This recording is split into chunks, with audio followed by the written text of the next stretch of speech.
Hello అందరికీ ఈరోజైతే కాజు kurma with multigrain chapati మా సిస్టర్ చేశారు. సో ప్రాసెస్లోకి వెళ్దాము. అది ఎలాగంటే ఫస్ట్ కాజు ఇలా ఫ్రై చేసుకొని సైడ్కి తీసుకోవాలి. తర్వాత టొమాటో అండ్ ఆనియన్ కూడా మనం ఫ్రై చేసుకోవాలి. దానిలోనే ఒక యాలుక్కాయ, ఒక దాల్చిన చెక్క, ఒక లవంగా కూడా వేసుకోవచ్చు ఫ్లేవర్ కోసం. అలా చేసుకున్నాన్ని దీన్ని చల్లారిన తర్వాత ఇది కూడా మనం పేస్ట్ చేసి పెట్టుకోవాలి మిక్సీలో. సో తర్వాత మళ్ళీ ఆయిల్ వేసి మనం పోపులాగా ఆనియన్ పచ్చిమిర్చి వేసుకొని అది గోల్డెన్ కలర్ వచ్చే వరకు ఫ్రై చేసుకొని తర్వాత మనం రెడీగా ఉంచుకున్న ఈ టొమాటో ఆనియన్ పేస్ట్ ఉంటుంది కదా, అది దీనిలోనే మిక్స్ చేయాలి.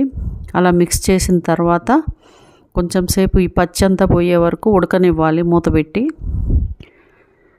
సో అలా ఉడుకుతున్నప్పుడు మనం చపాతీ పిండి కలుపుకొని దాన్ని రెడీ చేసుకోవచ్చు.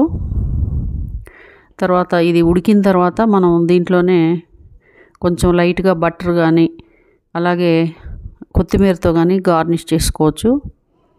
సో ఇలా ఉడకడం అయిపోయిన తర్వాత అంత పచ్చంతా పోయిన తర్వాత అప్పుడు మనం వేయించి పక్కకు పెట్టుకున్న జీడిపప్పులు ఉన్నాయి కదా, అవి కూడా దీంట్లో మిక్స్ చేసుకోవచ్చు. చూసారా ఎలా ఉడుకుతుందో.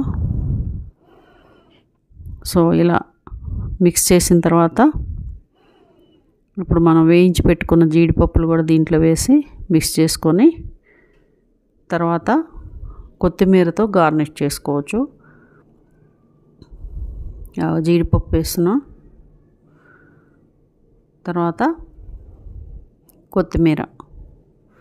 సో ఇప్పుడు కర్రీ రెడీ అయిపోయింది. మనం ఇంకా నెక్స్ట్ చపాతీ రెడీ చేసుకోవాలి. ఇది సైడ్కి పెట్టేసి చపాతీ ఆల్రెడీ కలిపి ఉంచుకుంటే ఆ ముద్ద మనం చిన్న చిన్న ముద్దలుగా చేసుకొని చపాతీని రోల్ చేసుకొని ఇలా పెనం మీద వేసి కాల్చుకోవాలి.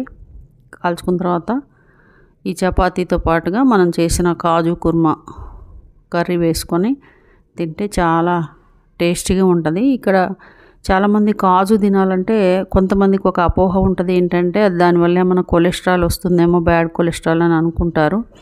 సో అలా ఏమి ఉండదు. ఎందుకంటే పల్లీలు కానీ కాజు కానీ మనకి హెల్త్కి బెనిఫిటే చేస్తాయి కానీ ఏమాత్రం హామ్ చేయవు. ఎందుకంటే అవి వృక్ష సంపద నుంచి వచ్చినాయి కాబట్టి వాటికి ఏమీ బ్యాడ్ కొలెస్ట్రాల్ ఉండదు. సో నిస్సందేహంగా మనం కన్జ్యూమ్ చేయొచ్చు జీడిపప్పు కానీ పల్లీలు కానీ. సో ఇలా చపాతీలో వేసుకొని తినవచ్చు.